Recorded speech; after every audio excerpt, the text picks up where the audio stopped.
part of the Senate, the joint session is called to order. On the part of the House of Representatives, the joint session is called to order. May we direct the Secretary General of the House of Representatives to announce the arrival of President Rodrigo Roa Duterte. Ladies and gentlemen, the President of the Republic of the Philippines, Rodrigo Roa Duterte.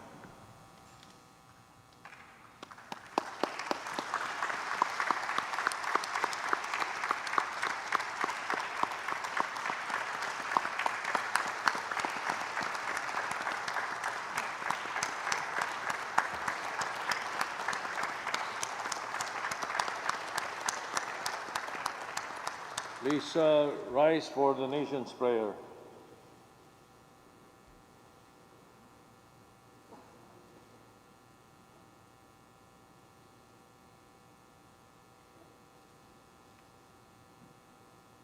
Makapangyarihang Allah, Makapangyarihang Ama, Makapangyarihang Ama, Makapangyarihang Ama, may gawad ng langit at lupa, bagamat kayo ang kataas-taasang hari, kayo naman ang aming Diyos, na lubusang mahabagin, at ang inyong kabaitan ay walang hanggan. buong pagpapakumbaba kaming lumalapit at humihingi ng inyong kapatawaran sa aming mga pagkakasala sa isa't isa, sa aming pagwawalang bahala, sa kalikasan at sa iba pa ninyong mga nilikha. Hilumin ninyo kami, ang aming mga karagatan at mga kagubatan, marapatin ng muling maging daliwan ng inyong mga biyaya. sapagkat kayo ay patuloy na namamayani sa lahat, maging sa salot na aming kinatatakutan. tulungan ninyo kami na mahanap ang lunas sa laganap ng pagdurusa. Mangusap sa bawat puso namin, muling ipadama sa amin ang inyong pag-aadya.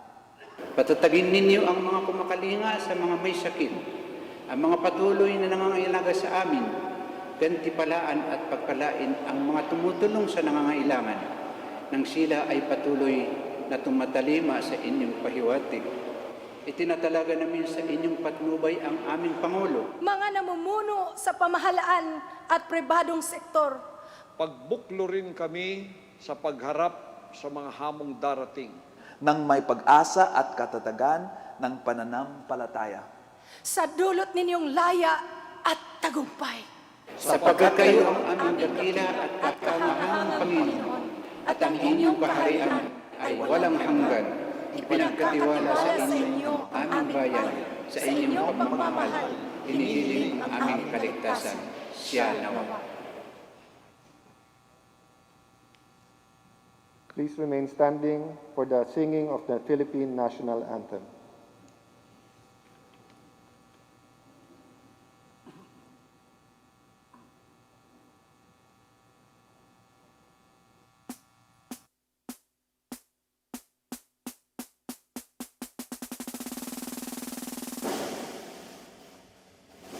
Kayang nakilig, perlas sa silanganan, hanap ng puso, sa dibdib mo'y buhay. Lupang hinirang, tuwing ka nang magiting, sa mandulubling, Di ka pasisiin, sa dagat at bundok, sa simoy at sa langit ang bukok. May dilagang tula at awit sa pagdaya minamahal. ang kisat ng watawat mo'y tagumpay na nagniningning, ang bituin at araw niyang kalan, pag may di magdidilim. Lupa na ay ating pagsintapoy langit. Sabi ng mga, Ang ligaya ng pagpapalangin, ang tunay na dahil sa'yo.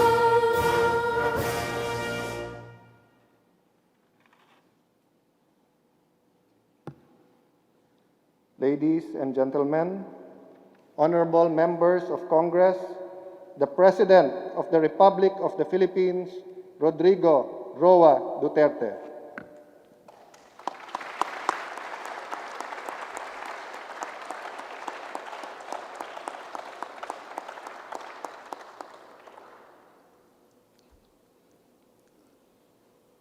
Kindly.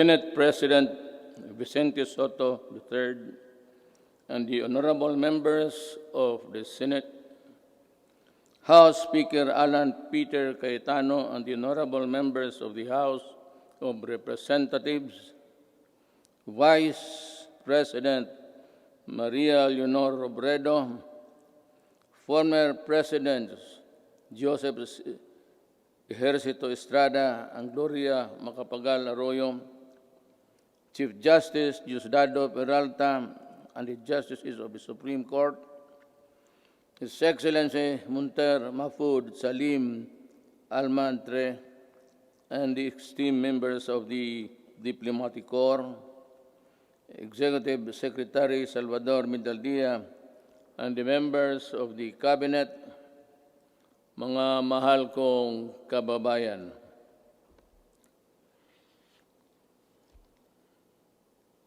We live in a troubled time.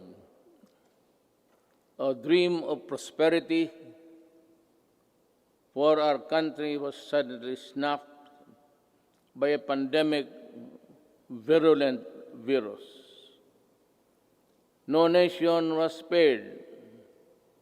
Neither rich nor poor were exempt from the onslaught of this deadly disease.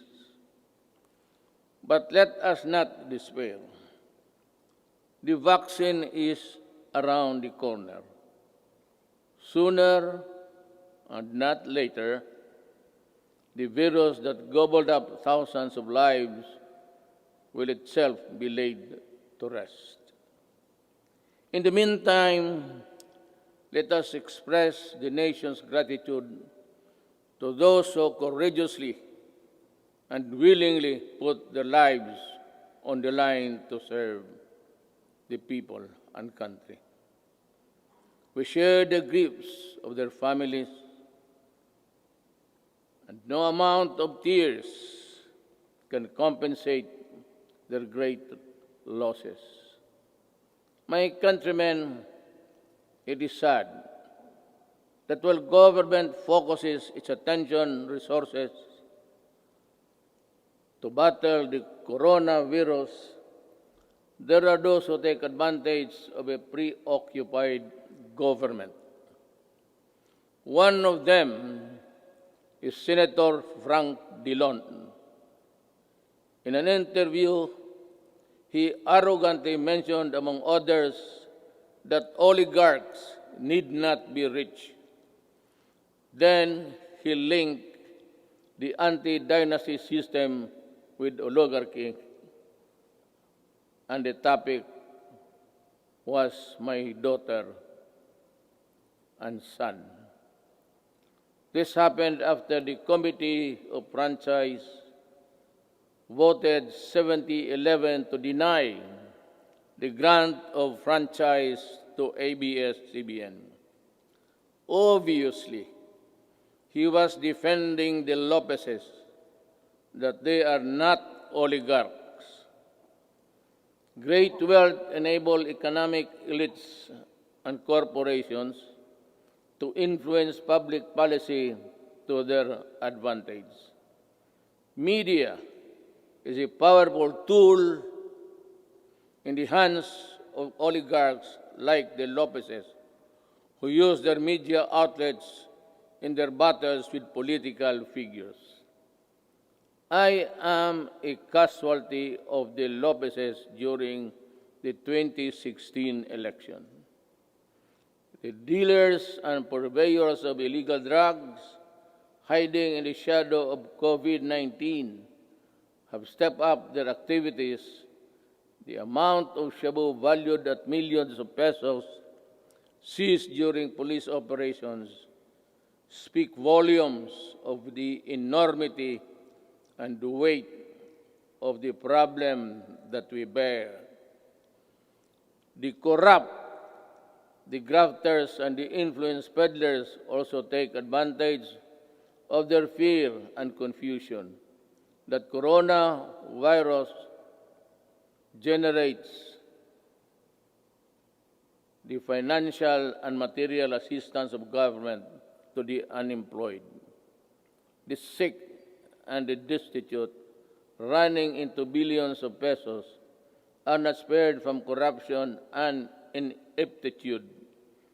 Even the donations for well-meaning private persons are schemed before reaching their intended beneficiaries. It is like snatching food from the mouths of the babes. The profiteers, overpricers, and the corrupt felons must be laughing while they stash their dirty monies, but not for long. They cannot outrun the long arm of the law. In this regards, the words of former President Ramon Magsaysay ring fresh and relevant today as the day they were said decades ago. He said, "We need men of integrity and faith like Rizal and Del Pilar, men of action like Bonifacio, men of inflexible patriotism like Mabini. We need their zeal, their self-reliance, and their capacity to work, their devotion to service, and their ability to lose themselves in the common cause of building a nation. If we allow greed and self-interest and ambition to rule us, then, as stated by one prominent physician, we will be left with nothing better than the lesser evil instead of the greater good." In my inaugural address 4 years ago, I said that no leader can succeed at anything of national importance without significance unless he has the cooperation and support of the people he is tasked to lead and sworn to serve. The efforts and resources which we poured out produced the momentum needed to bring our country closer to our goals. Suffice it to say, we made significant strides over time. Over 4.3 million poor families benefited from the Pantawid Pamilya. Over 92.2 million beneficiaries received subsidies under the unconditional cash transfer program. We also made available tertiary education and universal health care. Public utility drivers were given assistance to the Pantawid Pasada program. There are complaints that some drivers did not receive any assistance at all. I have directed the SWD and DILG to look into this. I welcome the passage of the law postponing the barangay and sangguniang kabataan elections. The postponement saved much-needed government funds and ensured the implementation of projects under the current barangay officials. In the hindsight, it also saved us from holding the polls while we dealt and continued to deal with the pandemic. The Malasakit Centers Act has proven to be a great help to our less fortunate citizens needing medical services through one-stop platform in government hospitals. We commend the initiative and work of Senator Bongo in this regard, as well as other significant pieces of legislation as of today. There are 75 Malasakit centers serving Filipinos all over the country. These centers will be of great help in ensuring that our people remain healthy and resilient during these challenging times. The Salary and Standardization Law of 2019 increases the salaries of civilian government workers.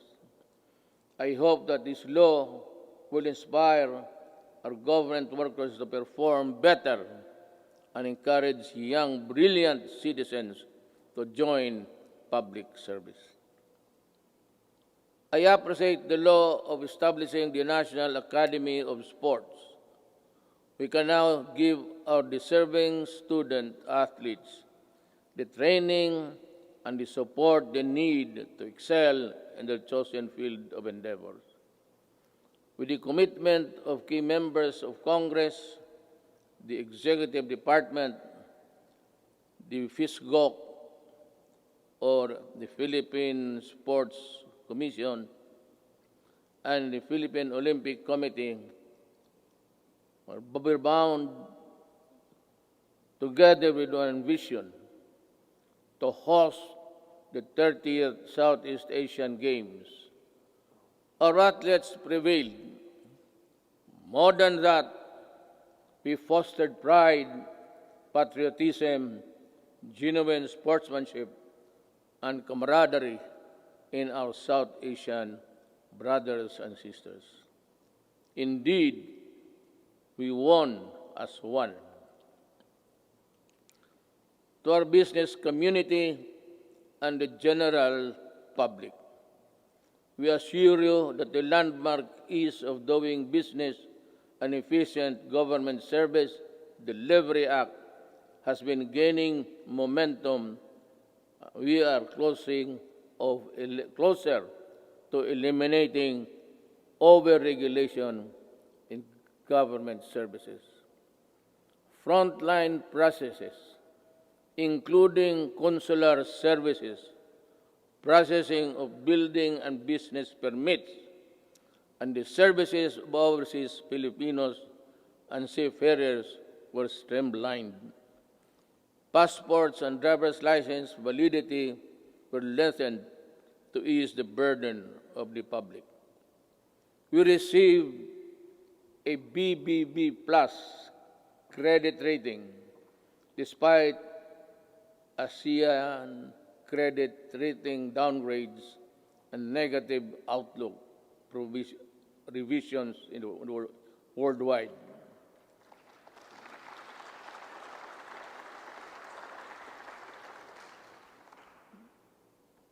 The Japan Credit Rating Agency upgraded us from BBB plus to A minus last month.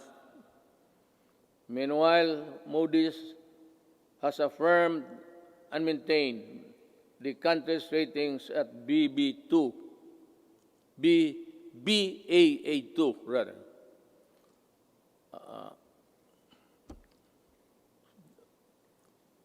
To understand, because with the light I have mine eyesight is not as good as new. Our fiscal position is strong, our economic fiscal management prudent, and our banking system robust. We are in a better position to weather the crisis caused by COVID-19 global pandemic. We have accomplished significant infrastructure projects under the Build program.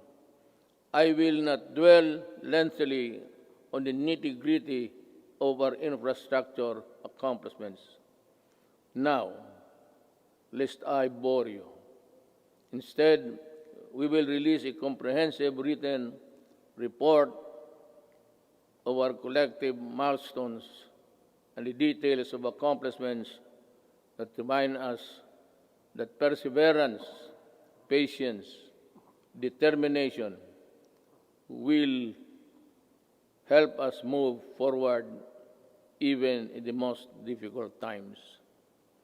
We issued last year the Executive Order number 100, establishing the Diversity and Inclusion Program as national program of the government. We want to end discrimination of persons on the basis of age, disability, ethnicities, sexual orientation, and gender identity and expression, and other character traits. My administration always believed that freedom from illegal drugs, terrorism, corruption, and criminality is itself a human right violation. Part of our efforts to uphold human rights is protection of the rights of children and the right against discrimination. Early last year, I signed Executive Order Number 92, creating the National Council Against Child Labor. Government efforts to protect the rights of children will be amplified to prevent, reduce, and eliminate any form of child labor. Our achievements along this line will have been extolled by an overwhelming number of fellow member states in the UN Human Rights Council during its recently held 44th session last June. Rest assured that we will not dodge our obligation to fight for human rights. My countrymen, there are lessons to be learned from the coronavirus pandemic. It jolted us to realize that gains made after spending so much planning, effort, cost, and time could diminish considerably and quickly for reasons beyond one's anticipation.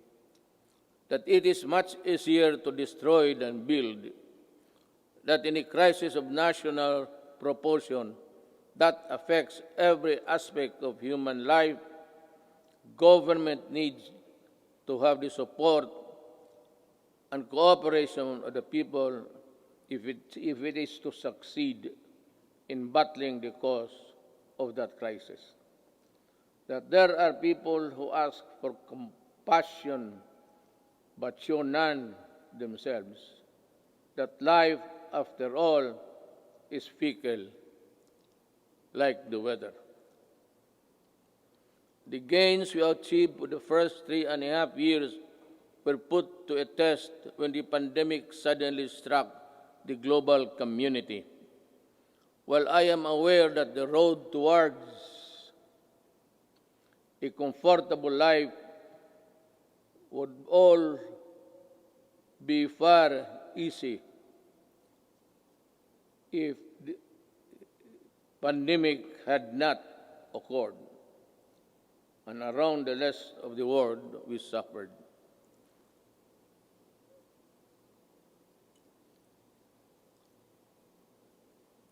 The global scale and socio-economic impact of COVID-19 pandemic has been unprecedented. Yet, in the throes of its global health emergency, we have been able to withstand the headwinds generated by this coronavirus. In this regard, I would like to express my gratitude to all those who made possible the steady supply of food, water, basic utilities of our households.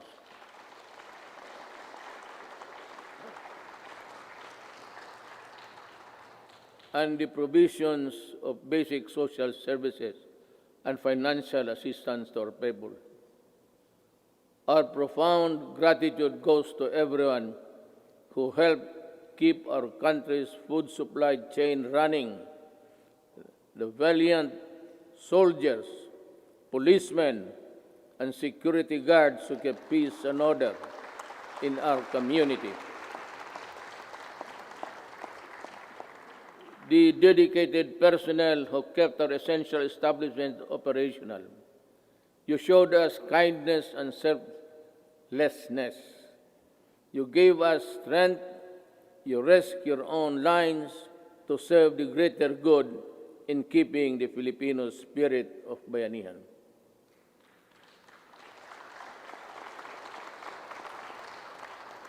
I also thank the men and women of the Interagency Task Force on Emerging Infectious Diseases and the National Task Force Against COVID-19 for all the countless hours it spent to keep the pandemic in check and for all the efforts it made to ensure the safety of our people.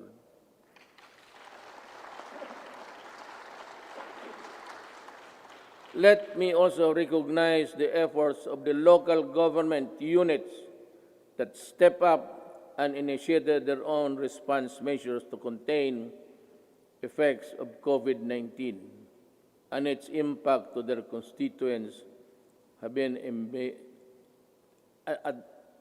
impact to its constituents. The shadow says it's a period there. I know exactly the difficulties you are undergoing. I pray that the officials of each LGU in our country, from the barangay to the autonomous regions, would set aside partisan politics and selfish interests to do what is right and good for all. Likewise,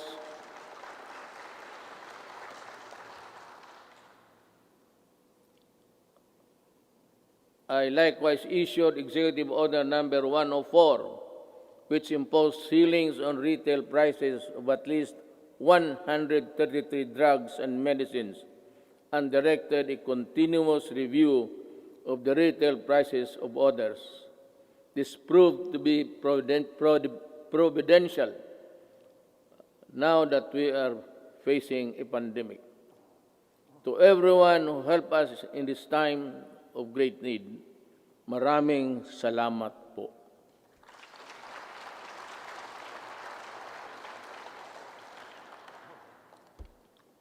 Let me say that the strength of a nation rests in the hands of the people acting as one with government. In the pursuit of common goals and objectives, when the pandemic struck, I decided to prioritize life over other considerations according to experts.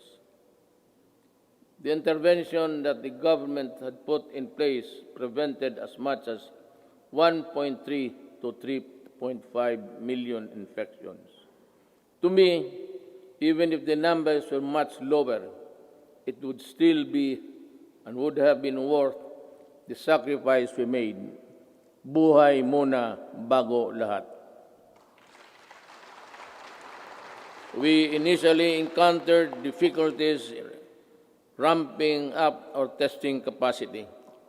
We now have 93 accredited testing laboratories nationwide, and we are aiming to conduct 1.4 million tests by end of July and ensure a quick turnaround time of 48 to 72 hours. Under the Social Amelioration Program, we allotted 2.5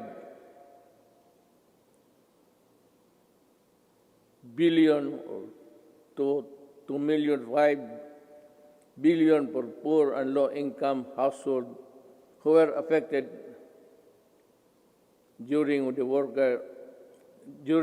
this pandemic, who thrive on a no-work, no-pay arrangement. Admittedly, our implementation of the Social Amelioration Program was not perfect, and some opportunists turned crisis into opportunity. We will catch up with you sooner than you think. We came up with the COVID-19 Adjustment Measures Program, extended financial assistance to over 650,000 affected individuals in the formal sector. 110 OFWs abroad and almost 83,000 repatriated OFWs were also provided temporary wage employment to displace marginal workers through the TUPAD project. Our indigent senior citizens were also provided with a stipend for the rest of the semester of the year current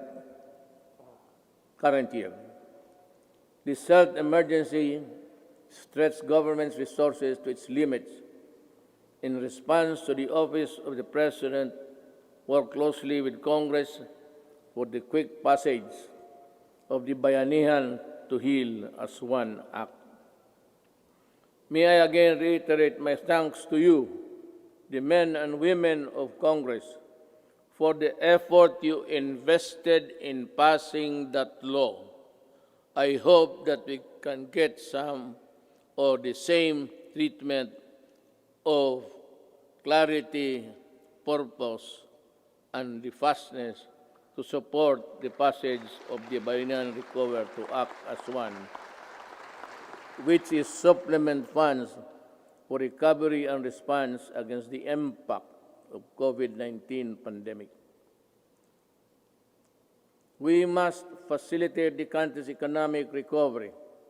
I call on Congress to fast-track the passage of the proposed measure, such as the Corporate Recovery and Tax Incentives Enterprises or CREATE Act.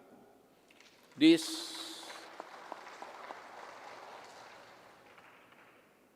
immediately cuts the corporate income levy from the current 30 to 25% and give government flexibility to grant a combination of fiscal and non-fiscal incentives, among others.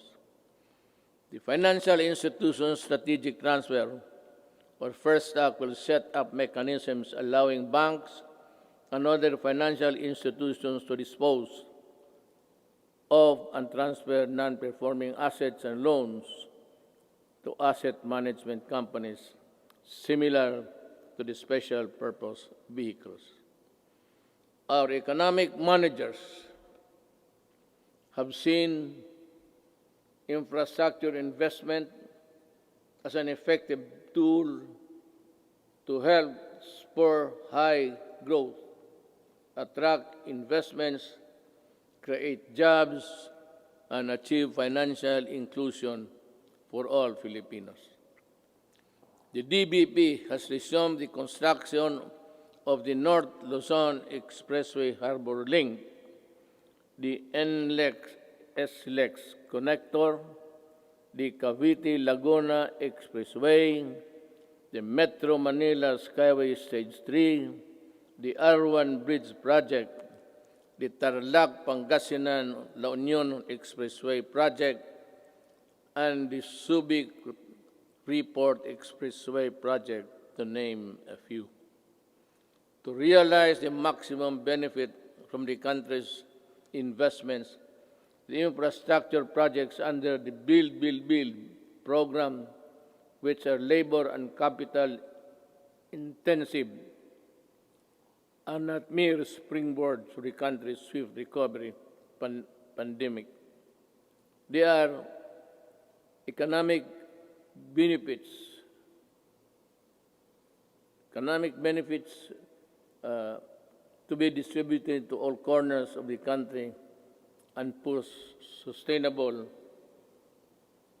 stability in the urban centers, particularly Manila.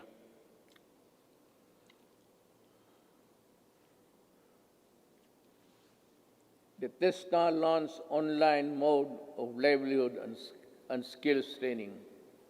There are 71 free online training to help upskill trainees for the right opportunities.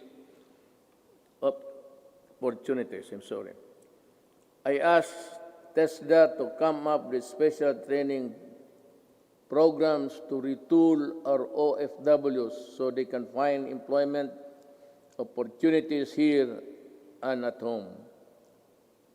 I am also calling on the CHED for scholarship programs for the qualified dependents of our OFW. I direct the Department of Agriculture and DTI to come up with the agribusiness and entrepreneurship projects to help displaced OFWs rebuild their livelihood. Further, I ask the Land Bank and other government financial institutions to continue providing low-interest loans to our OFW. Sa mga kababayan ko na naghihirap sa ibang bansa, nandito na ang inyong gobyerno para matulungan kayo at inyong mga pamilya, lalo na sa panahong ito.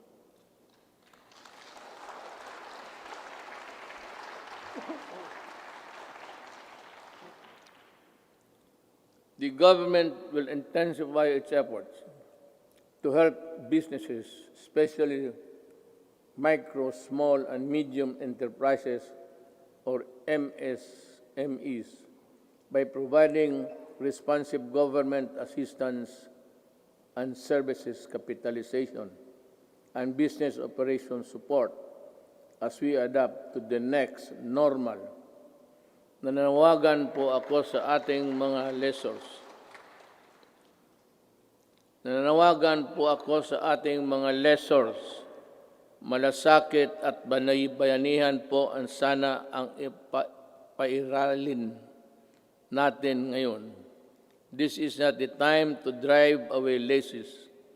During normal times, they were the primary source of your income stream.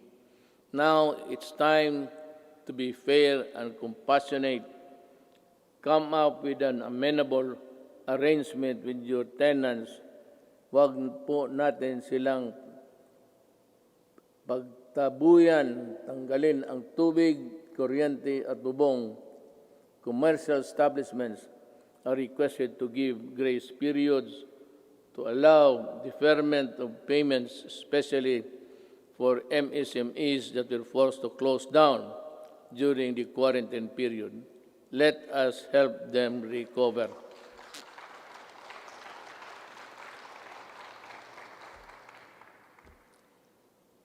We pump prime the recovery and rehabilitation of the MSMEs.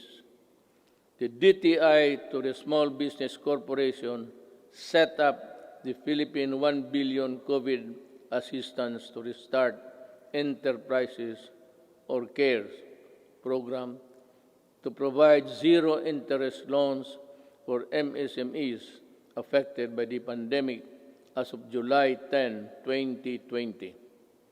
Over 2,600 loans applications worth more than 182.5 million have been approved.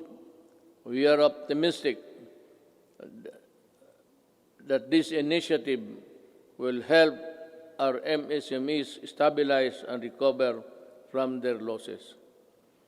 I also enjoin the Bangko Sentral ng Pilipinas and the banks operating in the country to provide regulatory relief for our MSMEs and allow loan payment extension without incurring penalties and charges.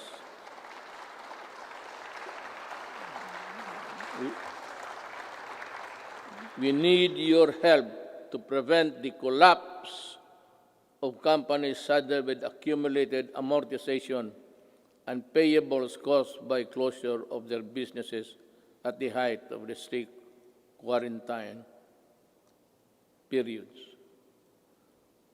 As we embark on this effort towards inclusive recovery, we should acknowledge that all forms of government support will go to naught if the new MSMEs do not thrive because of lack of consumer support.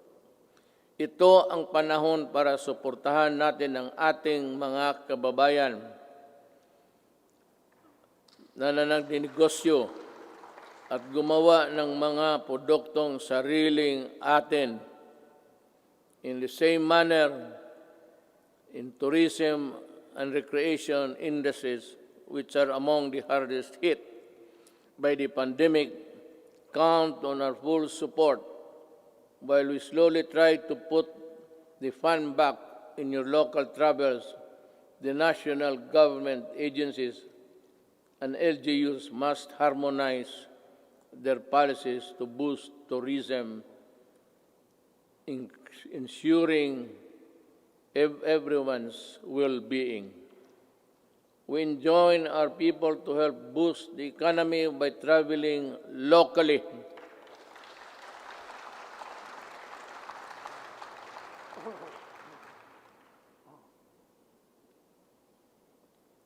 Local na lang. Once the necessary system are in place. The DUST offers its enterprise technology upgrading program to enable businesses to access training that will help them transition to online and contactless operation. Now more than ever, we need to protect our consumers.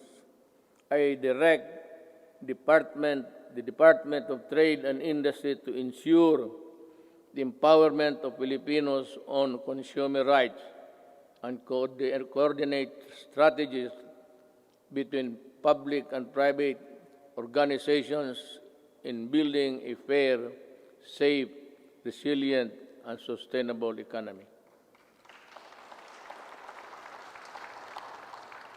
There are welcome developments for commerce and industry, but major economic activities take place in borderless environment with the meager regulatory controls. They expose consumers to various risks related to security, data, privacy, and misrepresentation. We must patrol the country's cyberspace and enforce online consumer and data protection and privacy laws. We must run after online scammers and those undermining the people's trust on the online transactions. We must continue to protect Filipinos in the normal and remind the world that we are responsible stewards of data. I am committed to protect both physical and digital lives of our law-abiding countrymen.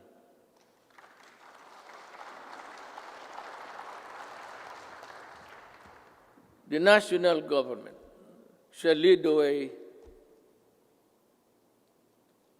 in our transition to online systems. I reiterate my call for all government instrumentalities to implement systems that shall make physical queuing a thing of the past. Panahon na para mawala na ang pila para mapagsilbihan ang gobyerno ng walang kahirapan para sa tao. The DILG, DBM, and the ARTA, along with all agencies and instrumentalities of government, are hereby directed to make full possible services available online. We need to adjust and adapt a paperless type of business and work performance. We need e-governance our people with the services they need and the comfort of their homes in the workplaces. It will enable our bureaucracy to better transition into the new normal and cut red and minimize red red tape. Until the COVID-19 vaccine is available, I will not allow the traditional face-to-face teaching or learning unless the risk of exposure to the sickness are eliminated. I cannot and will not put to rest the health and lives of our students and teachers.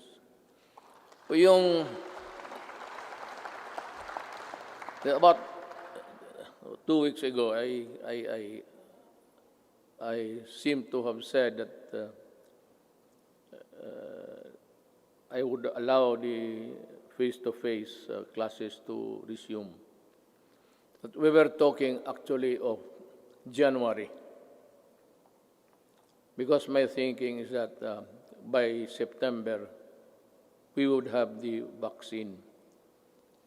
How to get it from the producers or from other governments is really something which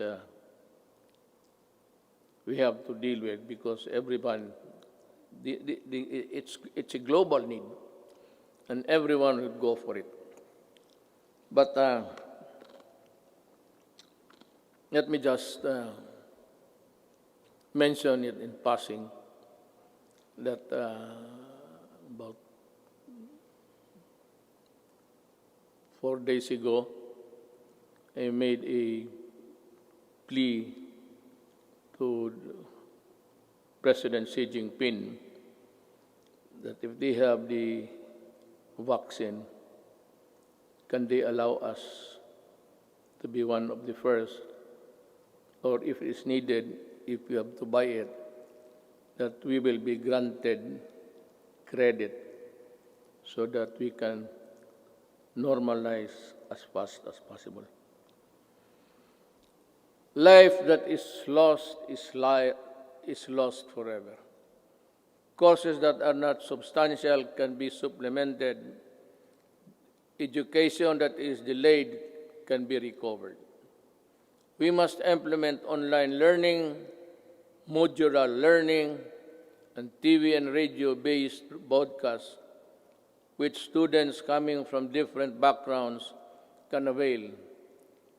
DepEd will provide the printed modules for those who cannot afford online learning. In support of the Learning Continuity Program through blended learning, we plan to increase the number of schools with ICT equipment in the coming months. The DepEd and the DITC are building up the public education network, or PEN, that will connect all public schools and DepEd offices nationwide. We will prioritize the connection of all last-mile schools and those with no electricity supply can have it via satellite and energized via solar panels. By 2022, before I step down, the PEN shall be realized.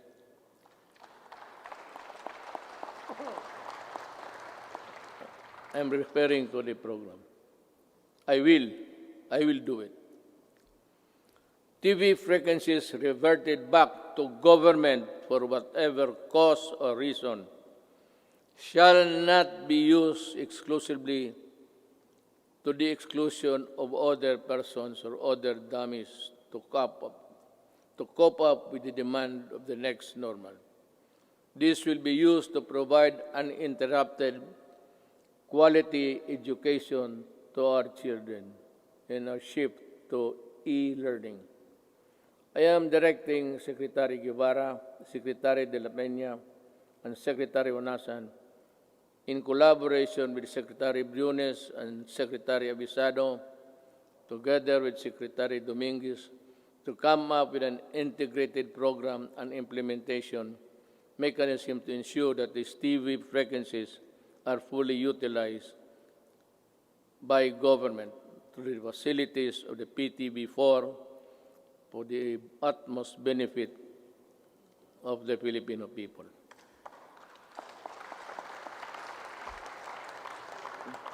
Let me just allow me to segue a little bit.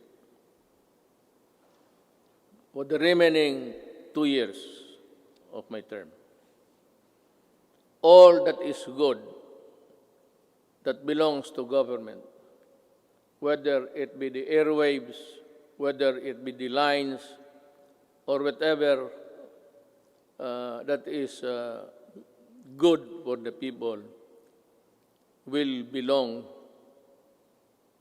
to the government, and it should be government who should be given the first option to utilize them. Ang sobra kanila.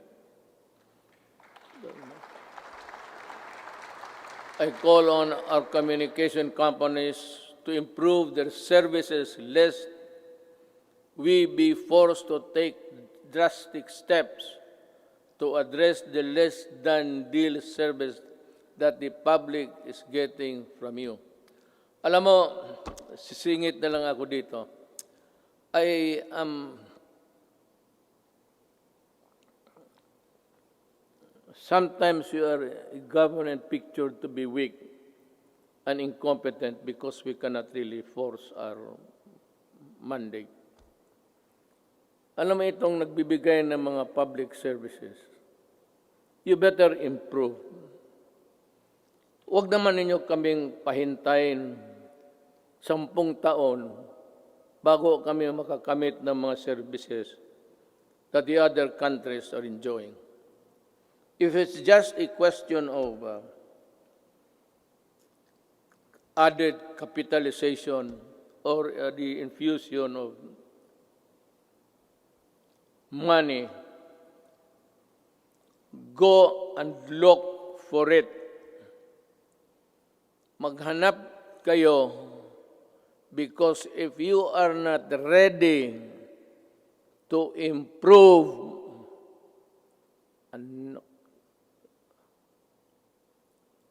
I might just as well close all of you and we revert back to the line telephone.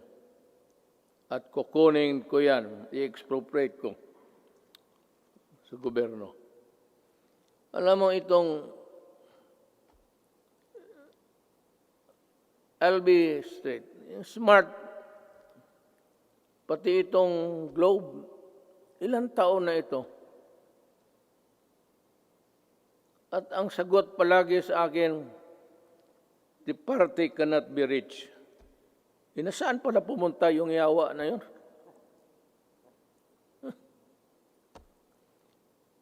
Kung gano'n lang naman ibigay ninyo sa amin, we are a republic, a sovereign country. Bear that in mind, because the patience of the Filipino people is reaching its limit. At I will be the one to articulate the anger of the Filipino people. And you might not want what I intend to do with you. Kindly improve the services before December. I want to call Jesus Christ to Bethlehem. Better have that line cleared.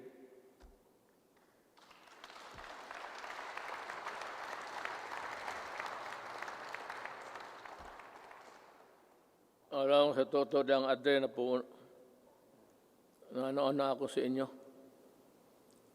I have been a citizen of this country and parang nilalaro lang ninyong, kayong may pera. Puta. May pera kayo, negosyo kayo. Wala kayong pera, putang, umalis kayo dito. You give us half deals, half cooked transactions, lousy service. Tapos ang tao nagbabayad. Tell us now if you cannot really improve on it, because I will work by December. I have 2 years.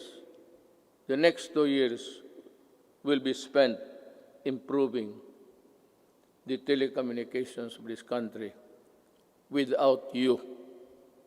I will find a way. I will talk to Congress and find a way how to do it.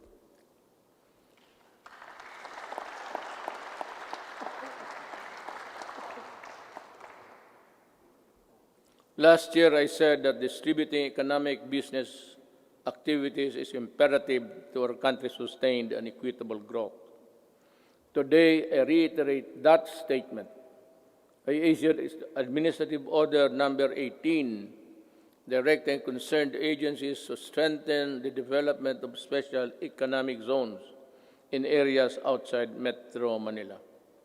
I also issued Executive Order Number 114 to institutionalize the Balik Probinsya Bagong Pag-asa program.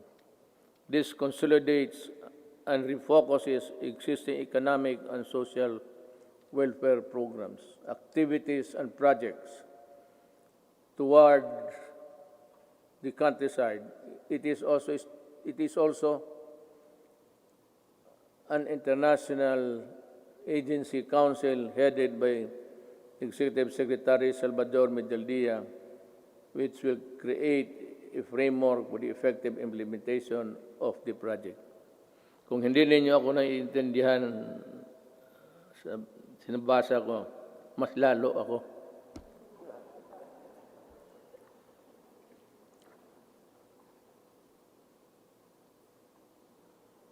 In 2021, we aim to increase access to healthcare services by continuously hiring and deploying more than 20,000 health professionals. This will augment health workforce in LGUs, particularly in isolated and disadvantaged areas.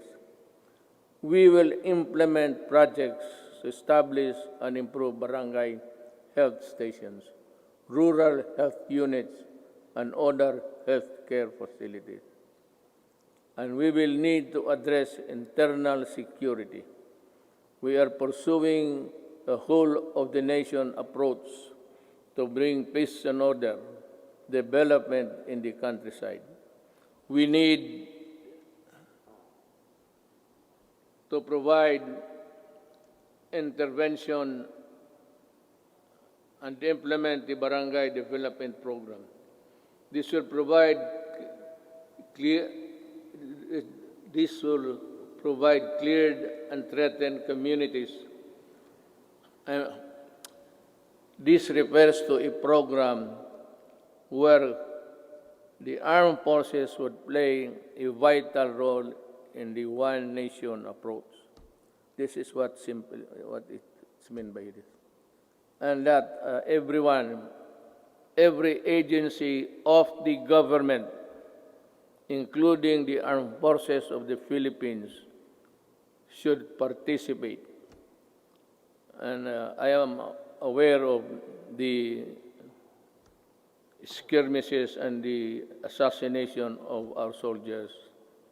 And I said, correct this so that we can proceed with the barangay implementation as fast as possible. We have made significant strides in the past 4 years, but we need the support of local government leaders. We need your help to implement the Barangay Development Program. Certain sectors expressed concern when I declared martial law in Mindanao and its extension 3 times.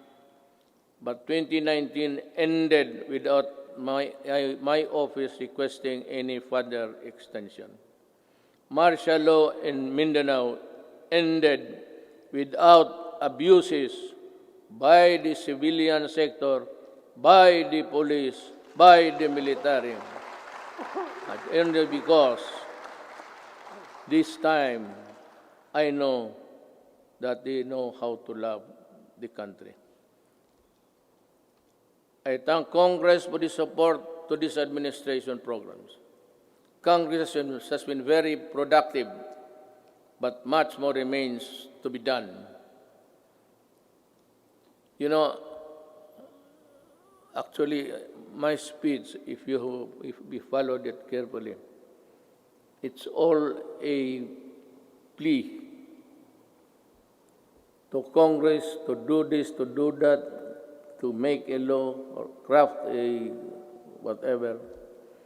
And this one, I strongly urge Congress to pass a law establishing the Department of Overseas Filipinos, solely on addressing the concerns of Filipinos abroad and their families.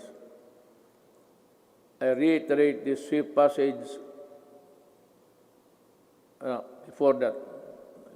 before this. Kawawa kasi itong ating mga overseas. If it's only an office there in the Labor Department, they are overworked or for whatever reason, their needs, their pleas are not really attended to with dispatch and with care. OFW, pati itong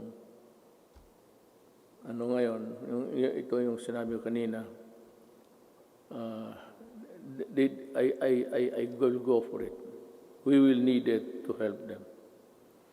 I reiterate the swift passage of a law reviving the death penalty by lethal injection for crimes specified under the Comprehensive Dangerous Act of 2002.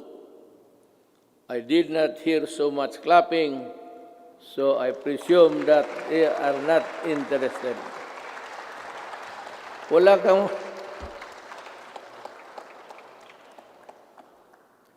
Someday I'll tell you the story of what happened to the Philippines. Hindi ngayon. But when sabihin ko sa inyo ang totoo, bakit nagaganito yung druga ng Pilipinas?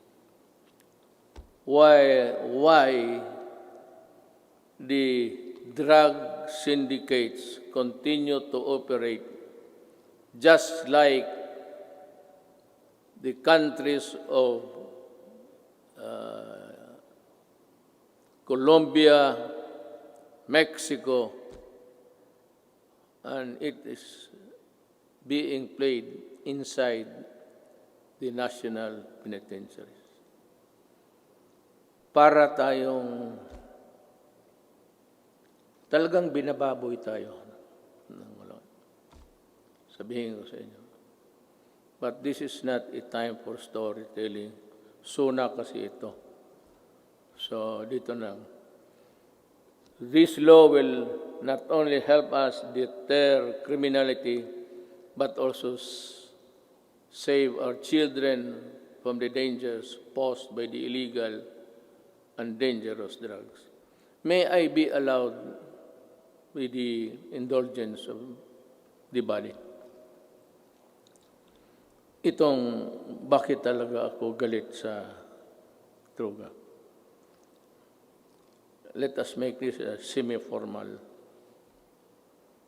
speech. Alam mo kasi, 5 pamilya members, o 6 or 7, pagka bumagsak yung tatay to drugs, the family crumbles. There's no more home to. Druga, and if he's receiving his salary, nagtatrabaho sa pantalan, 300 a day. Tapos ang shabu is sold at 2. He has about 100 to bring home. Kaya pagka gano'n, nag-aaway-aaway na. Ang mga bata hindi nakapag-aral. Ang iba, ligaw na mga babae into early prostitution. Kung ano-ano nangyari. Hindi lang alam nitong mga na this is happening all over the country every day. And what is really very tragic is this. When the family starts to crumble, this the more family home. And invariably, the wife would look for another husband would look for a job, usually, easily, doon sa abroad. At yung asawa, aalis, yung lalaki na sa droga, yung mga anak iniiwan sa kapitbahay, sa kapatid. And the ferocity of the loss of the Filipino family home has been destroyed. Kaya kung anong mangyari nito, the wife works in the Middle East. I am not zeroing on any particular country, mind you. But alam natin, there are tribes in the Middle East which would allow rape as part of the territory of being a house help. Kasama yan. Kasama talaga yan. So yan ang mahirap dyan. You have a wife there being crucified, being used, magpadala ng pera, tapos ang mga anak, asan nasa Cebu na rin. Kasi these are the guys that the Cebu people would really, stick by them until it crumbles, the resistance. And then you have plenty of this all over the country. Nila alam. Yung sinasabi nila ng misery sa itong human rights, plus 10 yan. Not to count the victims of crimes perpetrated by people addicted to Cebu. That is the reason why I'm so vicious in my galit talaga ako. Kasi nilalaroan tayo. Well, I don't know. Any other president might, pero ako ayaw kong lalaroan ng Pilipino. Do not do it in my country because I will really kill you. That is a commitment. Owning safe, decent, and affordable housing is every Filipino's dream. But the housing market remains inaccessible to most of our countrymen. I renew my call for Congress to pass the National Housing Development Bill and the Rental Housing Subsidy Bill. These will enable all Filipinos, regardless of social status, to live in decent homes where their families can lead meaningful lives. I also call on Congress to amend Republic Act number 10912 for the Continuing Professional Development Act of 2016. In this time of great pandemic and forthcoming reconstruction, requiring professionals to undergo seminars is burdensome and not realistic. This must end. Ito pang isa. May mga profession. Singit ko na lang lahat to tell this is to inform the nation. May mga profession na they would require, I think it's the nicest, they would require them to come to Manila to retrain and for another round of expenses. Itong mga seminar na ito, dapat mahinto. I don't know in other provinces, but during my time yung sa barangay na barangay expeditions ng mga opisyal. Hininto ko rin yan. And which reminds me, I will act on this also in due time. We hail our health professionals as heroes.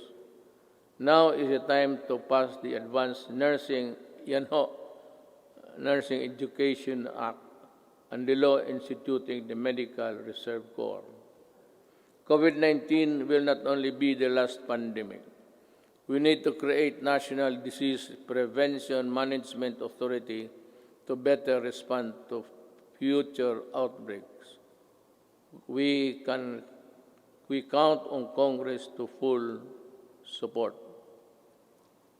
You can just let it remain for a while in the Department of Health kung wala pang pera, but you have to expand the services. It would also entail a little bit of money, but not really as much as expensive when you set up a department. In the long term, we are looking into the creation of the National Disease Prevention and Management Authority to better prepare for the pandemics, protect lives, and allow development to proceed even in the worst of times. We are counting on the full support of Congress for this critical, important endeavor.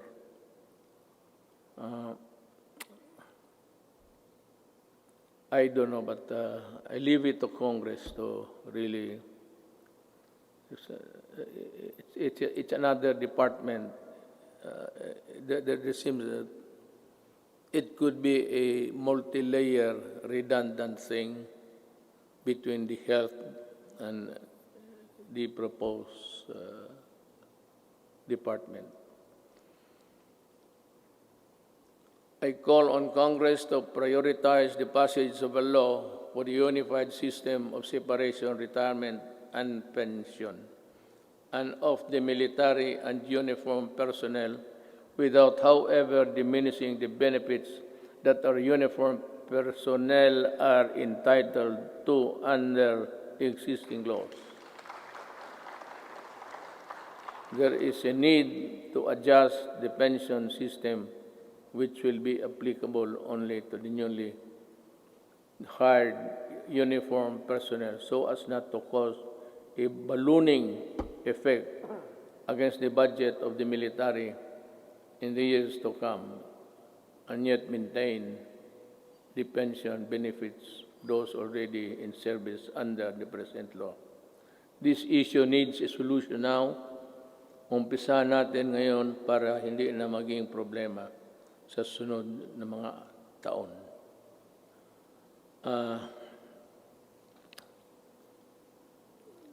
I want to, one of the, this is not politicking, I am not running, I cannot run anymore.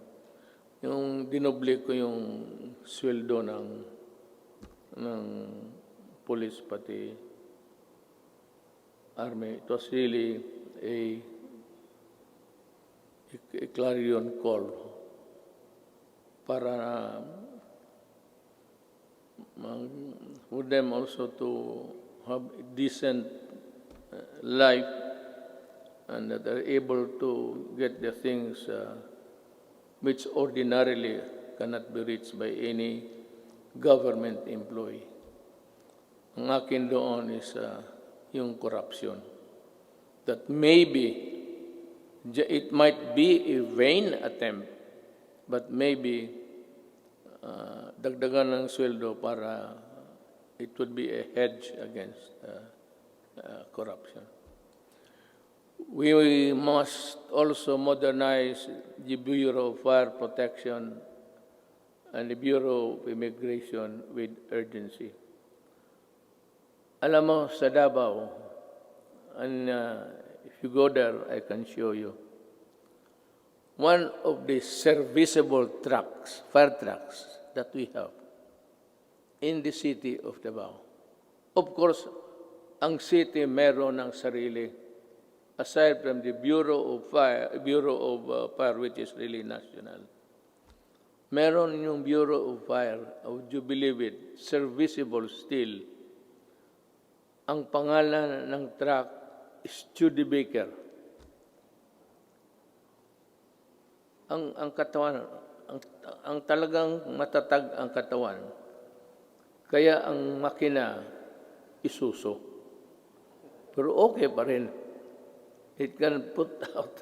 But, totoo.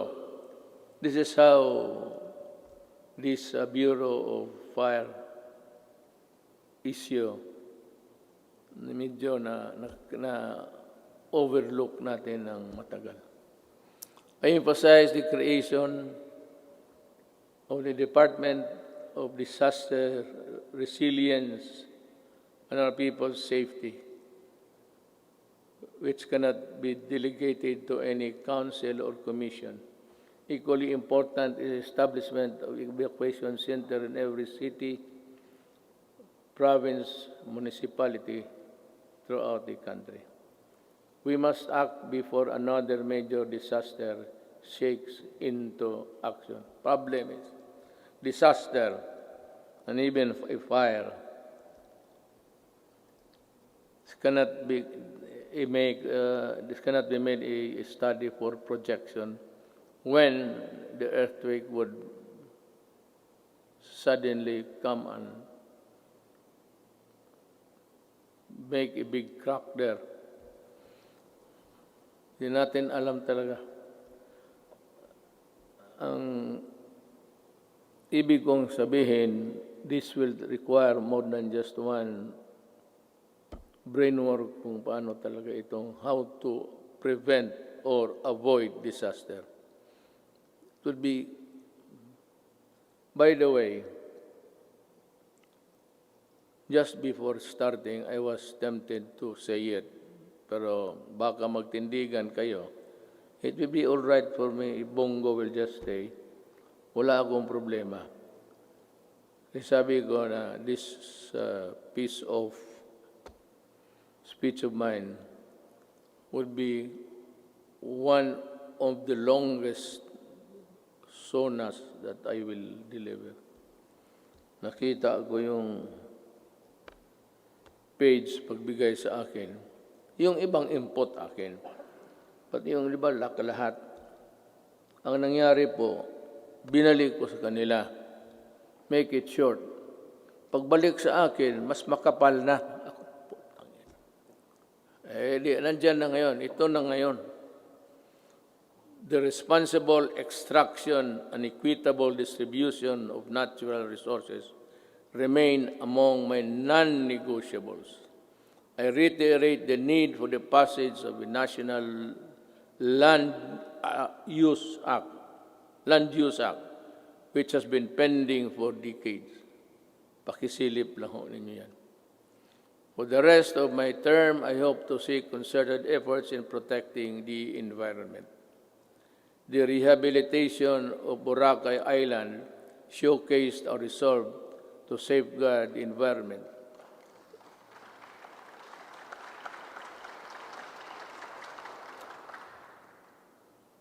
Boracay is doing well because of its scenery. If it's only a coconut and a black sand, white sand and water, wala yan. Pero you add the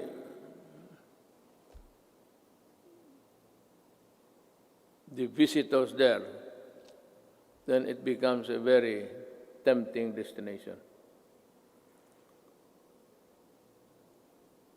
We have seen remarkable emergence of the island back to its former glory. I want this sustained. I ask Congress to enact a law creating, importante ito, the Boracay Island Authority, or BIDA. We need it. I cannot stress enough the importance of agriculture. The growth of our economy depends on a robust agricultural sector. We must utilize the coconut, we must utilize the coconut levy for the welfare of our coconut farmers and the development of our coconut industry. I urge everybody, both of the executive department, pati ito, that ito yung pera na nakuha doon sa sequester. And itong perang malaking ito, gagamitin ito for the welfare of the farmers. The problem is, we can no longer trace who are the farmers of yesterday. Marcos is a distant star. We do not know. Ako alam ko because we had a little piece also that was covered by the land reform. Hindi na natin malaman kung sino ang may-ari. So I think Congress should look again and try to sort out how best the money can be utilized. I will not make any suggestion, but I leave it to Congress to decide what to do with it. I once again urge both houses of Congress to pass a version of the bill establishing the Coconut Farmers Trust Fund.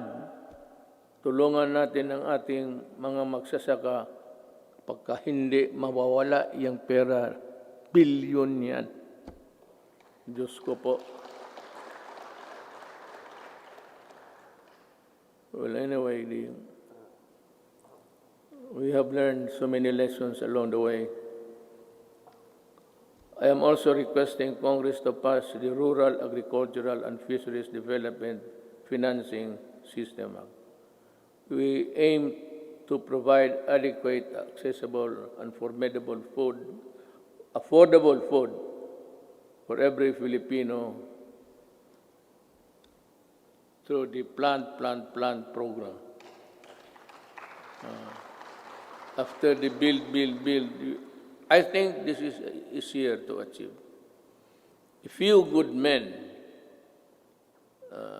few good regional directors, DAR, and dedicated workers down below could make this thing a success. Mas madali ito kaysa build. Ito plant lang eh. It is more of how you try to convince the farmers to cooperate government for their benefit. This 66 billion agricultural stimulus package will help the agricultural and fisheries sector recover. I hope so. We need to build trust and confidence in online transactions, stronger protection on online consumers, and enabling measures for online business needed through the enactment of an Internet Transaction Act. This is very good. I thus direct the Department of Trade and Industry and other relevant agencies to work on it closely with Congress, ensuring that the provisions of the proposed bill are responsive to the needs of the consumers while promoting the growth of e-commerce in the country.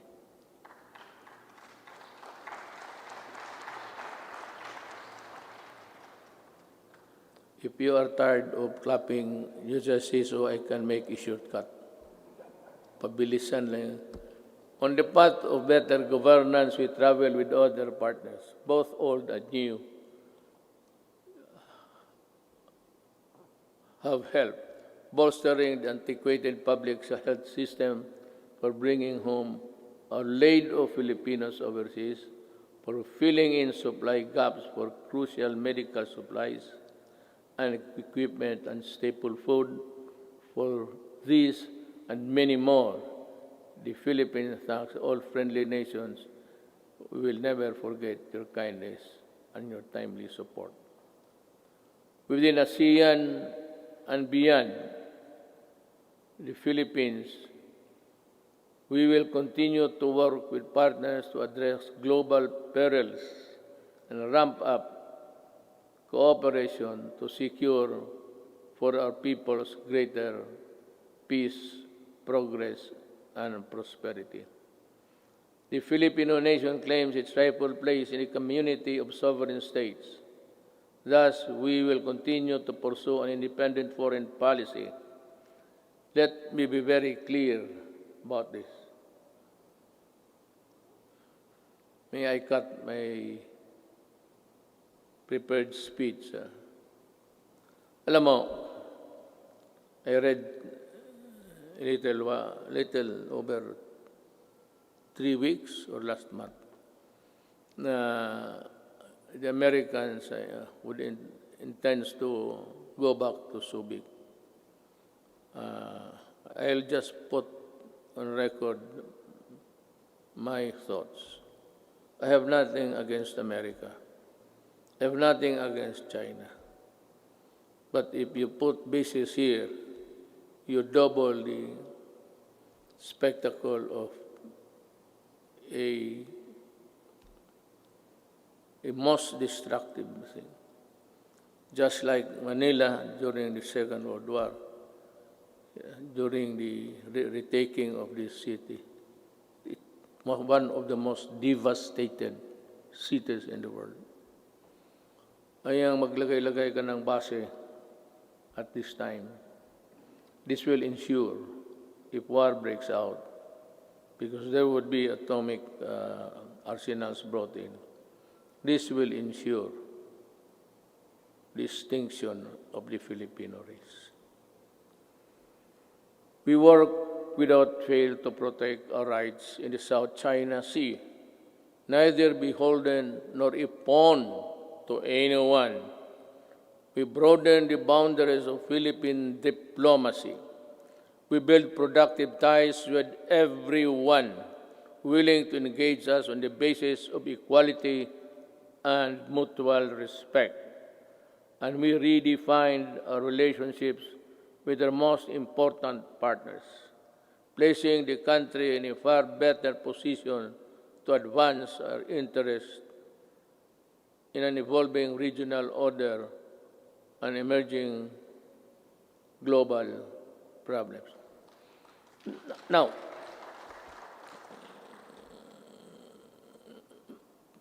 plenty of critics, both sides, claim about nothing has been done to retake forcefully or physically the South China Sea.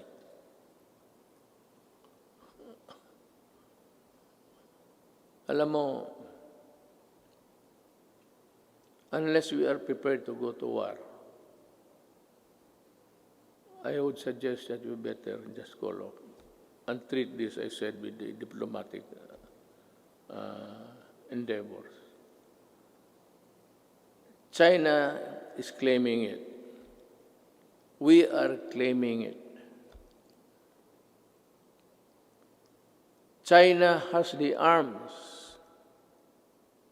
We do not have it. So, it's simple as that. They are in possession of the property. You remember property, you're a lawyer, property rights. They are, it has nothing to do with the Philippine laws on property, but it's akin to, they are in possession. So what can we do? We have to go to war. And I cannot afford it. Maybe some other president can, but I cannot. Inutil ako dyan, sabihin ko sa inyo. And I'm willing to admit it. Talagang inutil ako dyan. Walang magawa.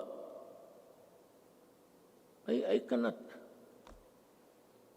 The moment I send my Marines there at the coastal shores of Palawan, tinamaan ng cruise missile lahat yan. Hindi pa nga sit sail yan eh.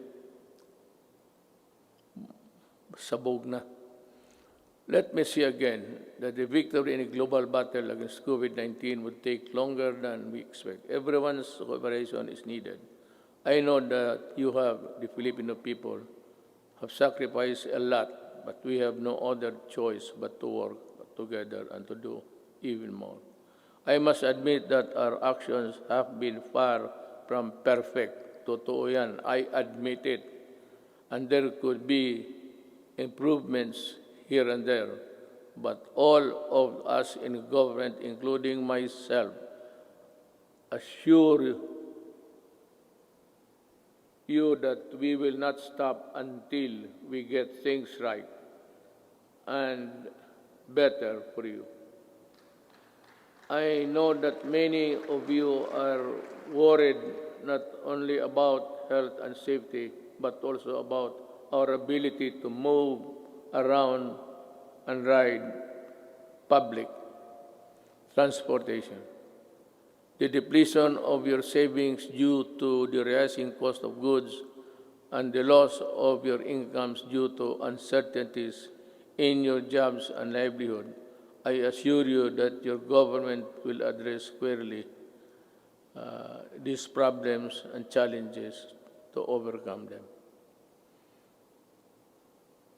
and proceed to a new normal.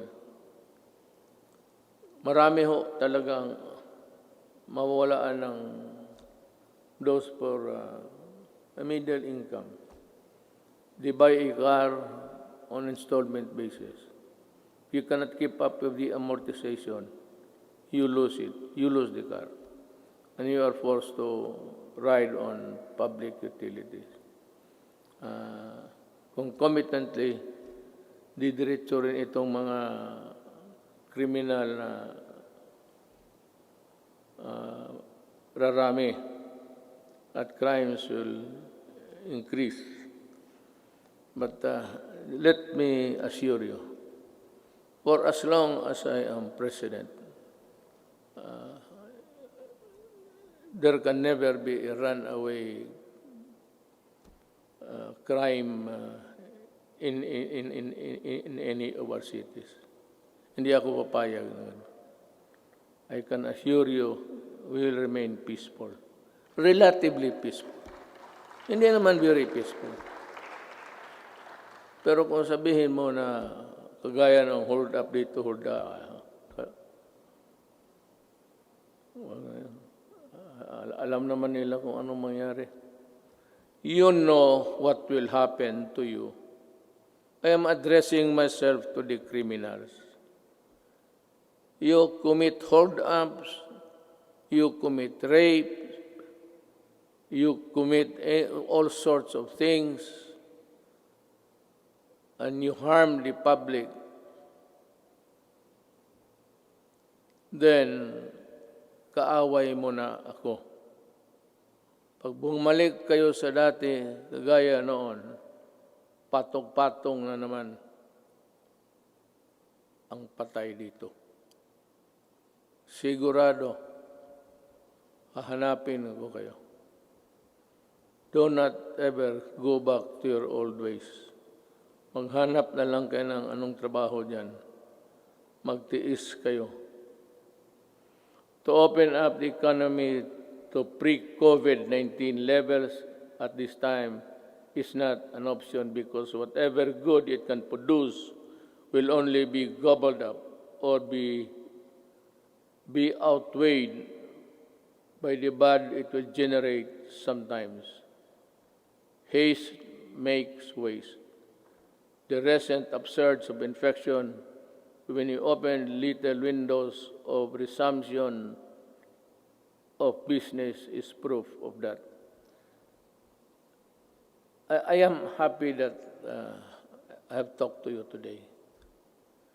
You know, in other places, they opened up too early, too soon. America is one. China, well, fortunately it was arrested on time. China and the rest, for those who open up and those who do not follow the protocols of at least the World Health Organization, they are suffering. And they have at least 140 deaths. And America, kukulang sila lahat. No nation on earth was really prepared for COVID. No amount of preparation, because that kind of microbes visits about once every 100 years. Wala man yung mga tatay natin. What they suffered was Second World War. But tayo, we are not ready, and therefore we will not gamble with the lives and health of the people. Certainly no one would want to end up in the negative side of the equation. Not me, not us. All I ask is that you continue to put your faith in your government and work with us in achieving what is best for the country and our people. Together, let us do, mahirap basahin kasi dito, the most that we can to ensure that this health, safety, and well-being of every Filipino, especially those severely affected, are taken care of. Together, we shall fight this pandemic with the same fervor as our campaign against illegal drugs, criminality, insurgency, and corruption in high places, and entrenched parochial interests. As a government worker, I am addressing each and every Filipino that the government cannot do this without your help. More than ever, we need to reinvigorate the deep-seated Filipino spirit of pakisama and malasakit within each and every one of us. We are being tested as a people and as a nation. Worse times loom ahead. But I do hope that this spirit of solidarity and unity will serve as a drumbeat to which we shall march in unison in our quest for the light at the end of the tunnel. I appeal to each and every Filipino, let us take care of one another. Ito ang panahon para magtulungan, hindi panahon para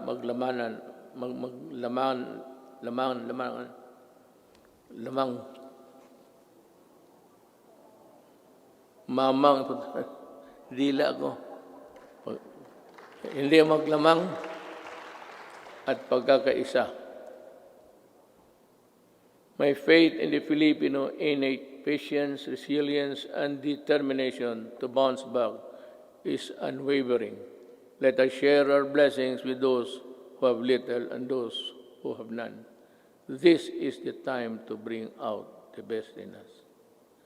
The woes that weigh heavily on our shoulders may bend our back, but they shall not bend or break our spirit. From the rubbles of adversity, a more resilient and stronger nation, built on bayanihan and pagkakaisa, shall rise. Together, we shall overcome. Before I pardon the time, but it was really the allotted time for my speech, I would just like to give a statement between us sa gobyerno kung hindi tayo nakakaintindihan. You know, Drilon extended, he was defended. I would like to ask Drilon, were you a part of ACRA when this contract of Ayala Water was being drafted? And why are you fumigating? Bakit kasi ikaw lang ang galit? Nasabi mo na dynasty. You are a hypocrite. You know that you cannot pass an anti-dynasty law. Ikaw nandyan sa Congress, ikaw ang mauna dito. But to take it against me for protecting my country is something which I really resent. Alam mo, you describe using the dictionary the synonym ng mga oligarchy, kung ano. Then you proceeded to characterize everyone, every name, and then said that oligarchy is not bad at all, because not all oligarchies are bad. True. But ito, to my countrymen, the oligarchy that exists in this country is the oligarchy that existed during the Spanish time. And the Spanish lands and the friar lands and all the benefits that were passed on to the insulares who did not go back to Spain or to the Spaniards and into their... But that was long ago. It has been forgotten. This is the oligarchy that controls the Philippines by what? By taking control of the water and the electricity and power. Yan ang oligarchy mo, Drilon. Wala nang oligarchy dito except that they have control. Look at how can you now craft a new contract? Because I would insist that you pay the billions and billions that you collected. For example, water treatment. Oh, nandyan sa kontrata. It's in the billing. They've been collected. Since 1997. Ilang bilyon na nga wala ni isa. Not even a faucet was built for a water treatment facility. Yan ang mahirap sa... You do not protect the oligarchs here. You are the one. Ikaw lang mag-isa.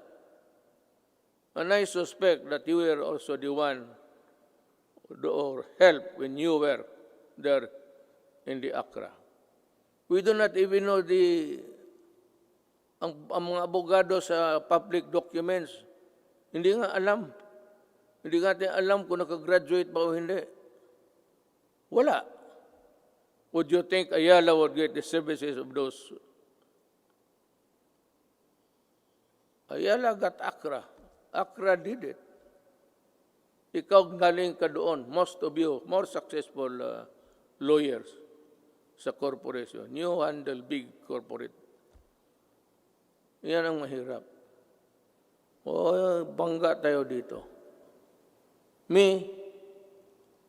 Hinawakan ninyo eh. Hindi ka pwede kayo.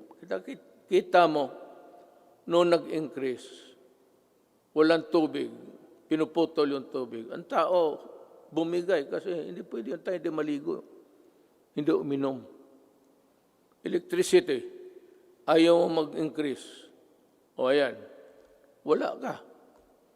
Palaging brown out lahat.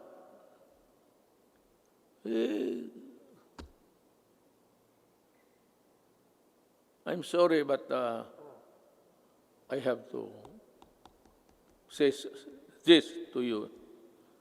I do not like it. It's not the time for it. But since it is the time for the SONA, for people to know and people to really get the facts, then, and the right of the people to be heard. Tayo na naman ang tao magsano. Hinawakan ninyo yung tubig, pati electricity. Yun ang oligarchy. Kaya ako sinabi ko noong kumpanya, corruption is not here. Yung mga customs, maliit yan. It's there upstairs. And I was really unprovidential. Dumating yung panahon na hindi ko hiningi. Then I saw the contract. Nung nakita ko yung contract na, saka yung linya na yung choice, yung linya ng it belongs to government. The best of the transmission lines, whatever, government gets it first before anybody else. Thank you. I am true.